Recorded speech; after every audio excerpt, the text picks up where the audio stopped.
வணக்கம். செல்வகுமாரின் அதிகாலை வானிலை ஆய்வறிக்கை. அதிகாரப்பூர்வ வானிலை அறிக்கைக்கு இந்திய வானிலை ஆராய்ச்சித்துறை அறிக்கையை பார்க்கவும். 2025 டிசம்பர் 3 புதன்கிழமை அதிகாலை நிலவர வானிலை பதிவு. நேற்று வங்கக்கடலில் மரக்காணத்திற்கு கிழக்கே நீடித்துக் கொண்டிருந்த காற்றழுத்த தாழ்வு மண்டலம் நேற்று நள்ளிரவுக்கு பிறகு இன்றைக்கு அதிகாலை சுமார் 1 மணி அளவிலே நள்ளிரவில் இருந்தே கரையை கடக்க தொடங்கி மரக்காணத்திற்கும் புதுச்சேரிக்கும் இடைப்பட்ட பகுதி கிட்டத்தட்ட மரக்காணத்திற்கு அருகிலே அனுமந்தை மற்றும் மரக்காணம் இடைப்பட்ட பகுதியில் மையமாக வைத்து கரை கடந்து அது விழுப்புரம் மாவட்டத்தில் இருந்து அதாவது விழுப்புரம் மாவட்டத்திலிருந்து கடலூர் மாவட்டத்தின் உள்பகுதியை நோக்கி நகர்ந்து வருகிறது. தற்பொழுது விழுப்புரம் அருகே விழுப்புரத்திற்கு சற்று கிழக்கு புறமாக நீடித்துக் கொண்டிருக்கிறது. இது செயலிழந்து ஒரு தீவிர தாழ்வு பகுதியாக நீடித்துக் கொண்டிருக்கிறது. காற்றழுத்த தாழ்வு மண்டலம் என்பது ஒரு வெல் மார்க்டு லோ பிரஷராக தீவிர தாழ்வு பகுதியாக நீடித்துக் கொண்டிருக்கிறது. இது கரையை கடந்த பொழுதே செங்கல்பட்டு மாவட்டத்திலையும் சென்னை தென் சென்னையிலையும் கனமழை கொட்டி தீர்த்திருக்கிறது. இன்னும் மழைப்பொழிவு விவரம் கிடைக்கப்பெறவில்லை. திருவள்ளூர் மாவட்டத்தில் நேற்றைக்கு இரவு நள்ளிரவு வரை பெய்தது. இது கரையை கடந்த பிறகு சென்னையோட தெற்கு பகுதி செங்கல்பட்டு மாவட்ட பகுதி மற்றும் விழுப்புரம் மாவட்ட பகுதியில் கொட்டி தீர்த்து கொண்டிருக்கிறது இந்த கனமழை. தற்பொழுது இந்த மழை வாலாஜாவிற்கு தெற்கே திருவண்ணாமலை மாவட்டத்தோட பல்வேறு பகுதிகளுக்கும் இப்பொழுது மழைப்பொழிவை கொடுக்க தொடங்கி இருக்கிறது. மதுராந்தகம், உத்திரமேரூர், இன்னும் சொல்ல போனால் நுழைந்த இடத்திற்கு சற்று வடக்கு புறம் இருக்கக்கூடிய எல்லா இடமுமே மாமல்லபுரம், கேளம்பாக்கம், விஜிபி, திருவான்மியூர், தாம்பரம் மற்றும் மறைமலை நகர், வண்டலூர் மற்றும் அதன் சுற்றுவட்டார பகுதி எல்லாமே கன மழை பொழிவு கொடுத்து கொண்டிருக்கிறது. செங்கல்பட்டு மாவட்டத்தில் தான் அதிக மழை பொழிந்து கொண்டிருக்கிறது இப்பொழுதைக்கு. இதற்கு அடுத்தபடியாக விழுப்புரம் மாவட்டத்தில் பொழிந்து கொண்டிருக்கு. சென்னைக்கும் மழை பொழிவு தீவிரமடையும். தற்பொழுது திருவள்ளூர் மாவட்டத்தில் கடலோர பகுதிகளில் பொழிந்து கொண்டிருக்கூடிய மழை சென்னை மாநகருக்குள்ளும் வந்து பொழியும். ஆக திருவள்ளூர், சென்னை, செங்கல்பட்டு, விழுப்புரம், புதுச்சேரிக்கு இனிமேல் தான் தொடங்க போகிறது. காரணம், புதுச்சேரி ஒரு குறைந்த அழுத்த பகுதியாக இருக்கிறது. காத்திருக்கும் கனமழை புதுச்சேரிக்கு எனலாம். ஆக புதுச்சேரிக்கு பெய்யவில்லையே, மரக்காணத்தில் இருக்கிறது என்றார், எதுவும் பெய்யவில்லை, சும்மா சொல்லிக் கொண்டிருக்கிறார் என்று நீங்கள் சொல்வீர்கள். இது அது குறைந்த அழுத்த பகுதியில் மரக்காணத்திற்கும் புதுச்சேரிக்கும் இடைப்பட்ட பகுதி அந்த குறைந்த அழுத்தம் நீடித்துக் கொண்டிருக்கிறது. இதன் காரணமாக விழுப்புரத்திற்கும் புதுச்சேரிக்கும் இடைப்பட்ட பகுதி அப்படியே அந்த சுற்றுவட்டார பகுதி எல்லாமே குறைந்த அழுத்த பகுதியாக இருக்கும். சுற்றிலும் கனமழை பொழிவை கொடுத்து வருகிறது. பொதுவாக திண்டிவனம் இது கொஞ்சம் தெற்கு நோக்கி நகரும் பொழுது திண்டிவனம், மரக்காணம், செய்யூருக்கு கொட்டும் மழையாக இருக்கும். பிறகு அது அப்படியே செஞ்சி, திருக்கோயிலூர் போன்ற பகுதிகளுக்கு கொட்டும். மயிலம் மற்றும் திருவக்கரை இந்த பகுதிகளுக்கும் இன்னும் சற்று நேரத்தில் கொடுக்க போகிறது. கிளியனூர் மற்றும் மரக்காணம் பகுதிகளுக்கு பெய்து கொண்டிருக்கக்கூடிய மழை சற்று கனமாக இருக்கும். இன்றைக்கு காலை திருவள்ளூரில் இருந்து இப்பொழுதைக்கு புதுச்சேரியின் புறநகர், அதாவது தமிழ்நாடு எல்லை வடக்கு பகுதி புதுச்சேரி வரைக்கும் இப்பொழுது கனமாக பெய்து கொண்டிருக்கிறது. அடுத்தபடியாக தெற்கே கடலூரிலும் மழைப்பொழிவு தொடங்கி இருக்கும். இந்த நிகழ்வு அப்படியே தென்மேற்கு நோக்கி நகரம் என்று சொல்லிக் கொண்டிருக்கிறோம்.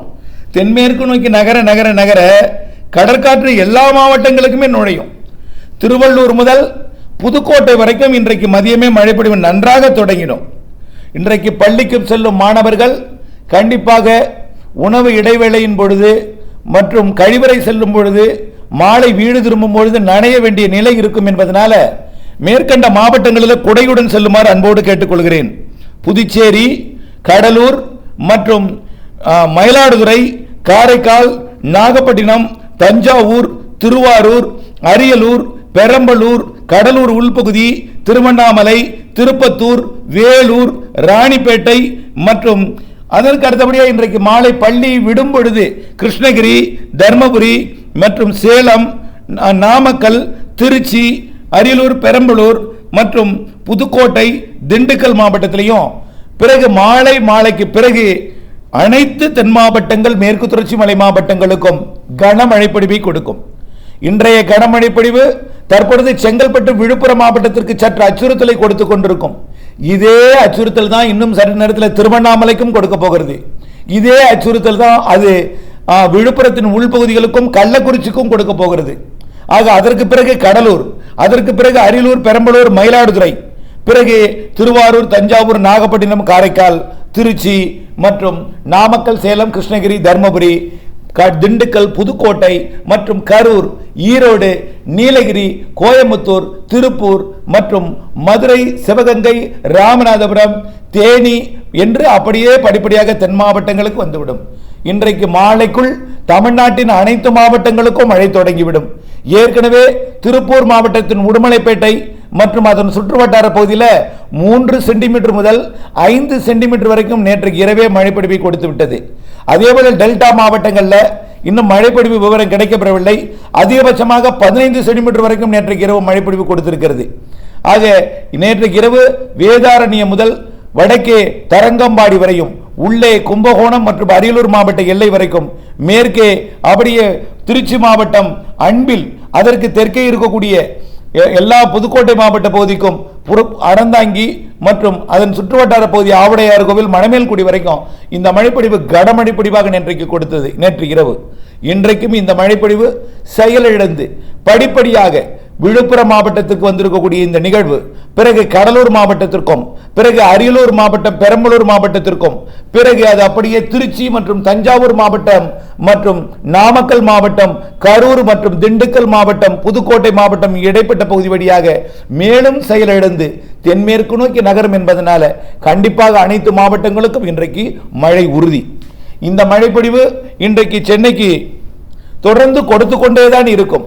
கனமழையாக ஏற்கனவே செங்கல்பட்டு மாவட்டத்தில் நேற்றைக்கு பகல்ல பெரிதாக மழை பெய்யாததினால இப்பொழுது பெய்யும் மழை மட்டுமே அங்கே அச்சுறுத்தலை கொடுத்து கொண்டிருக்கிறது. நேற்றும் பெய்திருந்தால் அது பாதிப்பை ஏற்படுத்தி இருக்கும். இன்றைக்கு கரையை கடக்க தொடங்கிய பிறகுதான் செங்கல்பட்டில் அதிக மழைப்பொழிவு பொழியும் என்றும் பொழிந்து கொண்டிருக்கிறது. இன்றைய மழைப்பொழிவு இன்னும் வரக்கூடிய மணி நேரங்களிலே சென்னை உள்ளிட்ட பகுதிகளில் சற்று தீவிரமடையும். அதாவது இன்று காலை சென்னை முதல், அதாவது திருவள்ளூர் முதல் படிப்படியாக டெல்டாவின் கோடியக்கரை வரை மழை தொடங்கிவிடும். இன்றைக்கு மதியத்திற்குள் டெல்டா மாவட்டங்களின் தெற்கு பகுதி, அதையும் தாண்டி புதுக்கோட்டை வரை மழை தொடங்கிவிடும். உள்ளே பார்த்தீங்கன்னா அது தர்மபுரி, கிருஷ்ணகிரி மாவட்டத்தோட கிழக்கு பகுதி, நாமக்கல், சேலம் மாவட்டத்தோட கிழக்கு பகுதி வரைக்கும் இன்றைக்கு மதியத்திற்குள் மழை தொடங்கிவிடும். இந்த மழைப்பொழிவு தொடர்ந்து சென்னைக்கு இன்றைக்கு கொடுத்து கொண்டேதான் இருக்கும். திருவள்ளூரை விட சென்னை கூடுதல் மழை தெரிகிறது. சென்னையை விட செங்கல்பட்டு கூடுதல் மழை தெரிகிறது. சென்னை செங்கல்பட்டு மாவட்டத்தில் இன்றைக்கு மதியம் வரை கனமழை நீடிக்கும். சில இடங்களிலே மழை குறைவாக இருந்தாலும் தூறலாக நீடித்தாலும் அங்கும் கனமழை பொழிவை கொடுக்கும் என்று நேற்றைக்கு மாலையே அறிவித்திருந்தோம். இன்றைக்கு அதிகாலை, காலை மற்றும் 11 மணி வரைக்கும் இந்த மழைப்பொழிவு சென்னை, செங்கல்பட்டு, அதன் சுற்றுவட்டார மாவட்டங்களுக்கும், ராணிப்பேட்டை மற்றும் காஞ்சிபுரம், தெற்கே விழுப்புரம், திருவண்ணாமலை மாவட்டங்களுக்கு நல்லதொரு மழைப்பொழிவை, மிக கனமழைப்பொழிவை கொடுக்கும். அது அச்சுறுத்தலையும் கொடுக்கும். ஆக இந்த மழைப்பொழிவு இன்றைக்கு மாலை உள் மாவட்டங்கள், அனைத்து தென் மாவட்டங்கள், மேற்கு மாவட்டங்களுக்கும் கண்டிப்பாக தொடங்கிவிடும். மேற்கு தொடர்ச்சி மலைப்பகுதிகளுக்கு இன்றைய கனமழை காத்திருக்கிறது.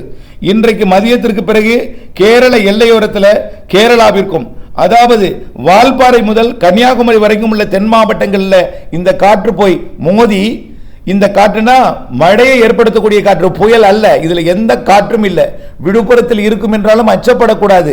அது ஒரு குறைந்த அழுத்த பகுதி. புதுச்சேரி மீது இருக்கிறது. விழுப்புரம் புதுச்சேரி இடைப்பட்ட பகுதியில் இருக்கும் பொழுது உங்களுக்கு எப்படி இருக்கும் என்பதை நீங்கள் உணர வேண்டும். அதில் எதுவுமே இருக்காது. குறைந்த அழுத்த பகுதியை சுற்றிலும் காற்று சுழன்று கொண்டிருக்கும். அது மழை மேகங்களை இரண்டு காற்றை இணைத்துக் கொண்டிருக்கும்.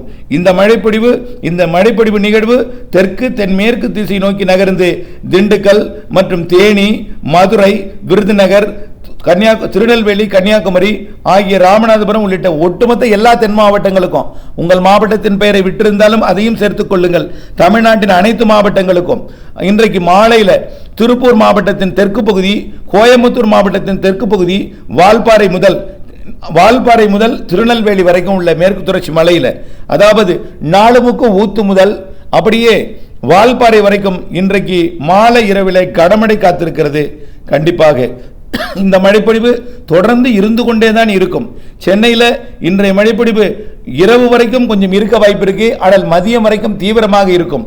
டெல்டா மாவட்டங்களில் இன்றைக்கு மதிய மாலை கொஞ்சம் தீவிரமாக இருந்தாலும் இந்த மழைப்பொழிவு நாளை தினசரி காலை வந்தால் மழை வந்துவிடும், தூறல் வரும், சாரல் வரும். மழை எப்பொழுது பெய்யும் எப்பொழுது நிற்கும் என்று சொல்ல முடியாது. அந்த அளவிற்கு கிழக்கு காற்றால் மழைப்பொழிவு கொடுத்து கொண்டே இருக்கும். எல்லா நாட்களும் எல்லா மாவட்டங்களுக்கும் மழை உண்டு. இந்த நிகழ்வால் வரக்கூடிய 6ஆம் தேதி 7ஆம் தேதி புதிய ஒரு நிகழ்வு வட இலங்கை வந்து, வட இலங்கை என்றால் இலங்கை மக்களுக்கு ஒரு அச்சுறுத்தலை கொடுக்கும். தயவு செய்து அச்சப்படாதீர். மழைப்பொழிவு வடகிழக்கு பருவமழை காலம் இன்னும் நிறைவடையவில்லை. வடகிழக்கு பருவமழை பிப்ரவரி வரை இருக்கிறது. ஆகவே இலங்கையை பொறுத்த வரைக்கும் பிப்ரவரி வரை, தமிழ்நாட்டை பொறுத்த வரைக்கும் ஜனவரி இறுதி வரை இருக்கிறது என்பதையும், அவ்வப்பொழுது மழைகள் இருக்கும், குறுக்கீடுகள் இருக்கும். இதை பார்த்து நீங்கள் அச்சப்படக்கூடாது. தொடர்ந்து நீங்கள் முன்னெச்சரிக்கையாக இருக்க வேண்டும் என்ற ஒரு வார்த்தையுடன் இதற்கு மேல் உங்கள் வார்த்தையை கூறி உங்களை அச்சப்படுத்த விரும்பவில்லை என்பதையும் தெரியப்படுத்தி, வரக்கூடிய 6-7 தேதிகளிலே நிகழ்வு சாதாரண ஒரு தாழ்வு நிலை பகுதி வந்து அது அப்படியே ஒரு நிலை என்று தான் சொல்லணும், வளிமண்டல கீழடுக்கு சுழற்சியாக வந்து தென் மாவட்டங்களை நீடிக்கப் போகிற இந்த நிகழ்வோட இணையம். பிறகு ஒன்றிணைந்து அரபிக்கடலில் போய் தீவிரமடையும் என்று எதிர்பார்க்கப்படுகிறது. அரபிக்கடலில் ஒன்றிணைந்து தீவிரமடைந்து கொண்டு கிழக்கு காற்றை ஈர்த்து கொண்டே இருக்கும். அதே வேளையில் மேலும் ஒரு நிகழ்வு 11, 12, 13ஆம் தேதி வந்துடும்.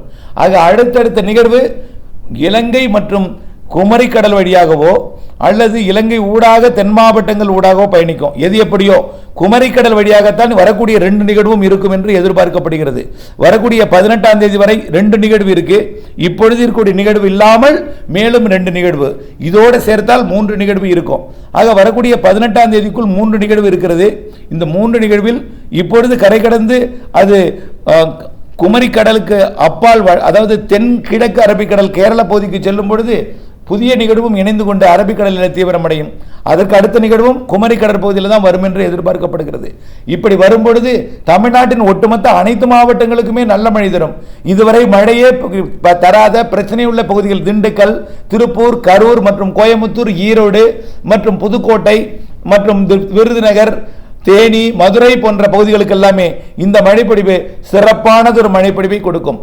இந்த மழைப்பொழிவோட நிறைவடையாது பருவமழை. அதற்கு பிறகு கிறிஸ்துமஸுக்கு முன் வரக்கூடிய நிகழ்வு மிக வலிமையாக தெரிகிறது. கிறிஸ்துமஸுக்கு பின் வரக்கூடிய நிகழ்வும் வலிமையாக தெரிகிறது. நிறைய மழைப்பொழிவை எட்டி பிடித்து கிருஷ்ணகிரி, நீலகிரி, திருப்பத்தூர், வேலூர், சென்னை, திருவள்ளூர் வரைக்கும் கொடுப்பதற்கு வாய்ப்பு இருக்கிறது.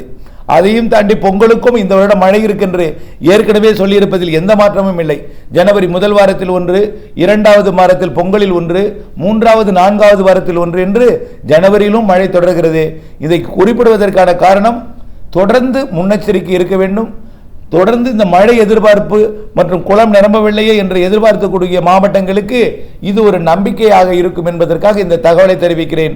இலங்கை மக்களை பொறுத்த வரைக்கும் தொடர்ந்து முன்னெச்சரிக்கையுடன் இருக்க வேண்டும் என்றும், சொந்த வீடுகளுக்கு இப்பொழுது திரும்ப வேண்டாம் என்றும், முடிந்தவரை பாதுகாப்பான இடங்களிலேயே இந்த ஜனவரி பிப்ரவரி வரை கழித்தால் நன்றதாக இருக்கும் என்றும் என்னுடைய ஆய்வறிக்கையாக தெரிவிக்க கடமைப்பட்டிருக்கிறேன். தொடர்ந்து அப்டேட்ஸுடன் இணைந்திருங்கள். வானிலையோடு இணைந்திருந்து வானிலையிலிருந்து விவசாயம் செய்து லாபம் அடைந்திட அன்போடு கேட்டுக்கொள்கிறேன். நன்றி.